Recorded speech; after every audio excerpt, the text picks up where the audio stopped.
सभी विद्यार्थियों का आरके विज्ञान पीजी महाविद्यालय के ऑनलाइन क्लासेस में स्वागत है। हम आज BA BSc first year geography paper 5 है फिजिकल ज्योग्राफी भौतिक भूगोल उसके यूनिट है थर्ड। उसमें टॉपिक है महासागरीय घटक। महासागरीय घटक पर पिछली एग्जाम में क्वेश्चन बन के आया है, मध्य महासागरीय घटक पर टिप्पणी लिखो। मध्य महासागरीय घटक है वो तीनों महासागरों में मुख्य रूप से पाए जाते हैं, अटलांटिक महासागर, प्रशांत महासागर और हिंद महासागर। नंबर 5 की बात करते हैं हम। जो मध्य महासागरीय घटक है मध्य अटलांटिक घटक है। नंबर 5 है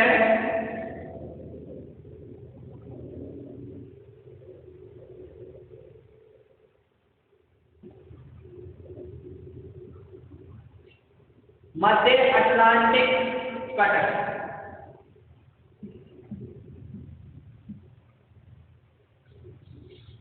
मध्य अटलांटिक घटक, मध्य अटलांटिक घटक उत्तर में आइसलैंड से दक्षिण में बॉवेट द्वीप तक ऐसा आकार 14,400 किमी की लंबाई में फैला हुआ था। यानी ऊपर से आइसलैंड, यानी ऊपर आइसलैंड से लेकर नीचे बॉवेट द्वीप तक ऐसा आकार फैला हुआ। अगर इसकी बात करें हम जिस प्रकार से जहां पे रह गया उत्तरी अमेरिका,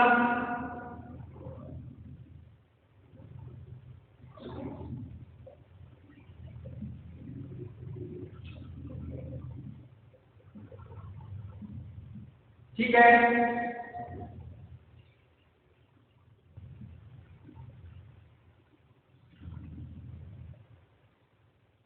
इसके बाद में रह गया दक्षिणी अमेरिका।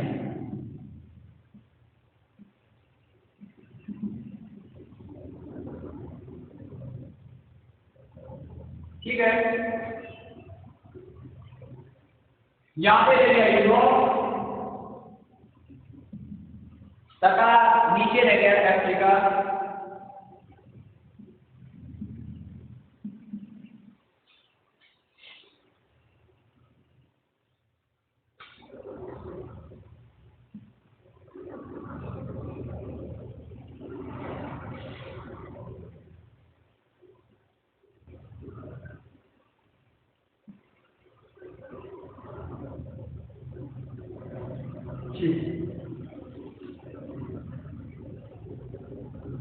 ये यूरोप का उत्तरी भाग हो गया। तो मुख्य रूप से यहाँ पे ऐसा इस प्रकार से यहाँ पे जो घटक पाया जाता है ये बिल्कुल इस प्रकार से ऐसा आकृति में पाया जाता है।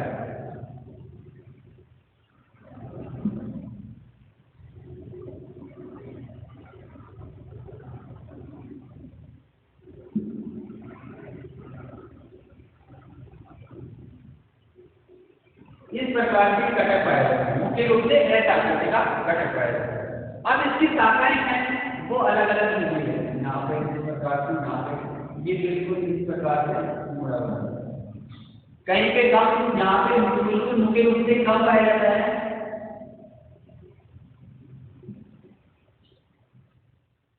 तो ये मुख्य रूप से कहीं कहीं पे इसकी शाखाएं निकलकर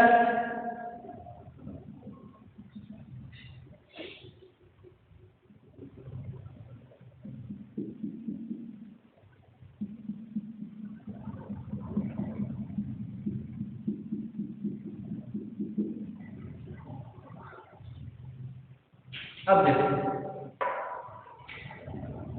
महाद्वीपीय प्रवाह के साथ वेगनर टेलर के अनुसार इस घटक की उत्पत्ति तनाव के कारण तथा उत्तर एवं दक्षिणी अमेरिका के पश्चिम दिशा में प्रवाह के कारण मानी जाती है। आपको इसकी स्थिति बताई गई है। इसकी जो यहाँ से लेकर और यहाँ तक इसकी जो लंबाई है वो 14,400 किमी है। ऊपर में बता दिया आपको आइसलैंड से दक्षिण में बॉवेट द्वीप, यहाँ तो बॉवेट द्वीप तक है और यहाँ पे आइसलैंड तक है। आइसलैंड से शुरू होता है तथा कहीं कहीं पर सागर तल से 400 मीटर नीचे नहीं जाता है। यह कटक कभी पश्चिम तो कभी पूर्व की ओर झुका हुआ है, परंतु इसकी मध्यवर्ती स्थिति सदा बनी रहती है। भूमध्य रेखा से इस कटक को डॉल्फिन उपहार तथा दक्षिण में जैलेंडर उपहार कहते हैं। आइसलैंड और स्कॉटलैंड के मध्य इस कटक को ब्यूगली टॉमसन कटक कहते हैं। ग्रीनलैंड के दक्षिण में कटक चौड़ा हो जाता है, यानी ग्रीनलैंड के पास में ये कटक काफी चौड़ा हो जाता है यहाँ, जिसे टेलीग्राफिक प्रकार कहते हैं। 50 डिग्री उत्तरी अक्षांश के पास इस कटक की शाखा न्यू फाउंडलैंड उभार के नाम से जानी जाती है। यहाँ पर न्यू फाउंडलैंड उभार के नाम से जानी जाती है तथा एक न्यू फाउंडलैंड चार्ट पर चली जाती है। 40 डिग्री उत्तरी अक्षांश शाखा पर अलग होकर अजोर नाम से अजोर तट की ओर चली जाती है। भूमध्य रेखा पर सियारा मिलोन उभार उत्तर पूर्व की ओर तथा बारह उभार उत्तरी पश्चिम की ओर मध्यवर्ती कटक की दो शाखाओं के रूप में चले जाते हैं। 40 डिग्री दक्षिणी अक्षांश के पास इस कटक की एक शाखा वॉलहिल कटक अफ्रीका के मग्न तट की ओर तथा दूसरी शाखा रायोडेंडिक उभार के नाम से इस साइड में चली जाती है। इधर की दक्षिण अमेरिकी और चली जाती है।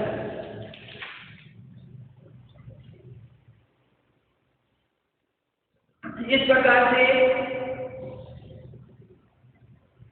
अगर प्लेट विवर्तनी सिद्धांत के आधार पर इस सिद्धांत की व्याख्या करते हैं तो प्लेट विवर्तनी सिद्धांत के आधार पर इसका निर्माण उत्तरी अमेरिका, दक्षिणी अमेरिका तथा यूरोप अमेरिका की प्लेट की रचनात्मक किनारों के अलगाव के नीचे से मैग्मा के ऊपर की ओर उद्गीरित होकर आगमन के कारण हुआ है। तो इस प्रकार से यह होगी मध्य अटलांटिक कटक की स्थिति होगी। अब इसके बाद में है मध्य अटलांटिक कटक के बाद में है सेकंड है वो प्रशांत महासागर। ठीक है, तीनों महासागरों में मध्य अटलांटिक मध्य महासागरीय प्रशांत महासागर में पाए जाने वाले कटक है वो कौन से हैं?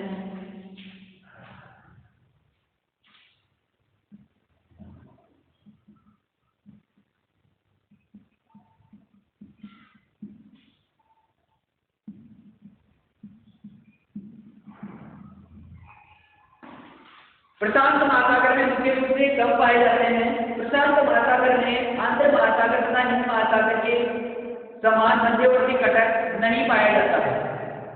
कुछ बिखरे कटक अवश्य मिलते हैं। पूर्वी प्रशांत कटक जिसे अल्बर्टास पठार के नाम से भी जाना जाता है 1600 किमी की चौड़ाई पर विस्तृत है।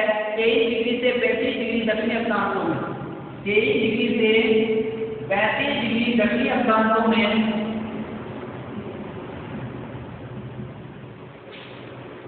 अक्षांशों के बीच इसकी दो शाखाएं मौजूद हैं। पूर्वी शाखा चीनी तट की ओर चली जाती है तथा पश्चिमी शाखा ईस्टर्न ऑस्ट्रेलियन राइट के नाम से दक्षिण की ओर चली जाती है। दूसरा प्रमुख कटक न्यूजीलैंड रीज है जो कि सागर तल से 200 से 2000 मीटर गहरा है। ऑस्ट्रेलिया के ग्रेट बैरियर रीफ के पश्चिम में क्वींसलैंड पठार प्रमुख कटक है। मध्य प्रशांत महासागर का सर्वाधिक महत्वपूर्ण कटक हवाईयन उभार है जो कि 960 किमी की चौड़ाई तथा 2640 किमी की लंबाई में फैला हुआ है। तो इस प्रकार के प्रशांत महासागर में वैसे तो हिंद महासागर है, अटलांटिक महासागर के समान कटक नहीं है, फिर भी मुख्य रूप से आपको बता दिया। अब बात करते हैं वो है मध्यवर्ती कटक के हिंद महासागर।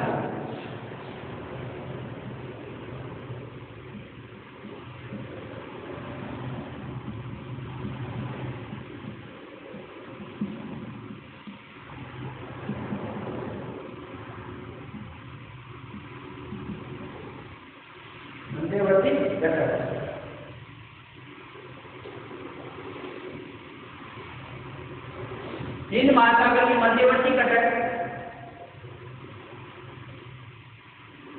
भारतीय उपमहाद्वीप के नीचे से हिंद महासागर में प्रायद्वीप के भारत के दक्षिण में प्रारंभ होकर मध्यवर्ती कटक दक्षिण में अंटार्कटिका तक तारांबल श्रृंखला के रूप में उत्तर से दक्षिण दिशा में फैले हुए कई स्थानों पर इस कटर के शाखाएं निकालकर महाद्वीपों की ओर चली जाती है, जहाँ कहीं भी ये कटर या उसकी शाखाएं सागर तल से ऊपर की ओर प्रकट होती है, वहां पर अनेक द्वीप पाए जाते हैं। अब इसकी अगर डायग्राम की बात करें,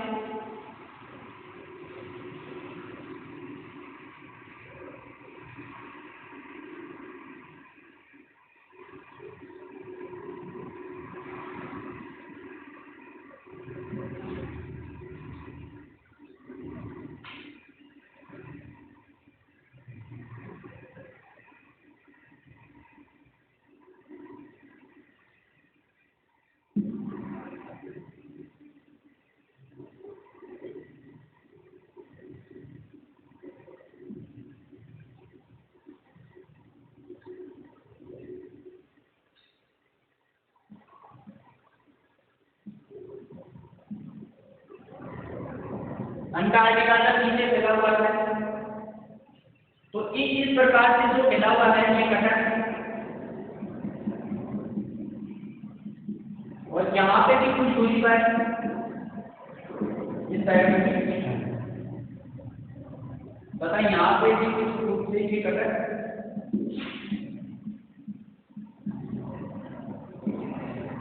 तो ये पाया। अब देखो मुख्य कटर उत्तर में प्रायद्वीपीय भारत के मध्य तट से प्रारंभ होकर जहां पर इसकी चौड़ाई 320 किमी, ये चौड़ाई यहाँ पर 320 किमी रहती है सड़क की, 320 किमी चौड़ाई रहती है मुख्य रूप से। इस बात को लंका द्वीप चेंगोर के नाम से भी जाना जाता है। इस कटर का पुनः दक्षिण की ओर विस्तार होता है तथा भूमध्य रेखा एवं 30 डिग्री दक्षिणी अक्षांशों के मध्य इसका नाम चेंगोर स्टेट वॉल कटर हो जाता है, जिसकी चौड़ाई भी 320 किमी पाई जाती है और दक्षिण जाने पर 30 डिग्री से 50 डिग्री दक्षिणी अक्षांशों के मध्य कटर की चौड़ाई 1600 किमी हो जाती है तथा इसे एम्स्टर्डम स्टेट वॉल कटर नाम से संबोधित किया जाता है। 50 डिग्री दक्षिणी अक्षांशों में दक्षिण की ओर कटर से दो शाखाएं निकलती हैं, एक इधर और एक उधर की तरफ। पश्चिम में कर्क प्लेन गॉसबर्ग कटर 48 डिग्री से 83 डिग्री दक्षिणी अक्षांश के मध्य स्थित है। पूर्वी शाखा इंडियन और एरिया कटर के नाम से जानी जाती है। अब है स्थान स्तर पर मुख्य कटर से शाखाएं निकलकर महाद्वीपीय तटों की ओर चली जाती है। इसमें से अगर लिखित महत्वपूर्ण शाखाएं नंबर 5 है 5 डिग्री दक्षिणी अक्षांशों के पास सोकोत्रो के गोल कटर से अलग होकर उत्तरी पश्चिमी दिशा में पूर्वी यात्री की गुदापुरी अंतरिक्ष तक चली जाता है तथा सेगिन 18 डिग्री उत्तरी अक्षांश 18 डिग्री दक्षिणी अक्षांश के पास शेष कटक मध्यवर्ती कटक से अलग होकर सोकोत्रो चेंगोर कटक के समानांतर पूर्वी अफ्रीका की ओर अग्रसर हो जाती है। मालागासी मग्न तट से प्रारंभ होकर मालागासी कटक दक्षिण दिशा की ओर फैल जाता है तथा 48 डिग्री दक्षिणी अक्षांश के पास इस द्वीप को एडवर्ड कॉर्डेट कटक के नाम से प्रसिद्ध है।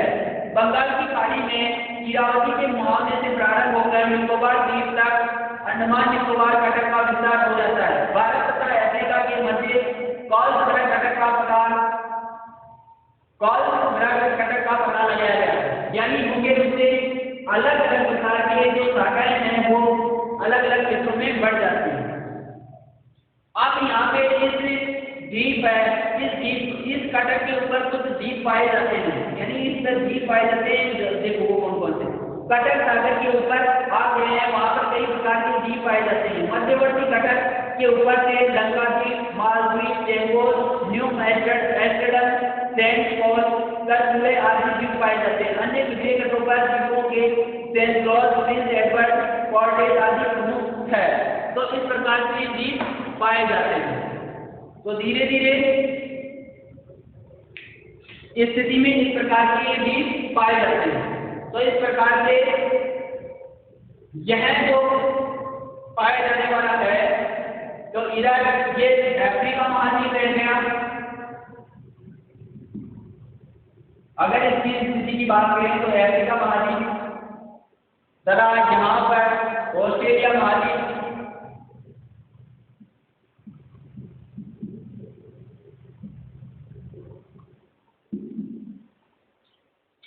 और ये भारतीय उपमहाद्वीप है,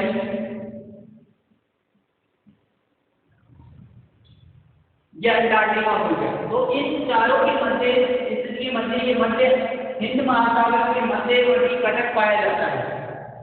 ठीक है, ये हमेशा तोड़ मोड़ करता है मध्य महासागर के कटक पर टिप्पणी का। तो तीनों महाद्वीप आप डायग्राम भी बना दीजिए, जिससे दोनों महासागरों का है तो दो का डायग्राम बना दीजिए और इसके बारे में लिख दीजिए। इतना ही काफी है। ठीक है, नेक्स्ट सेशन के साथ में फिर मिलेंगे। वहां तक के लिए धन्यवाद।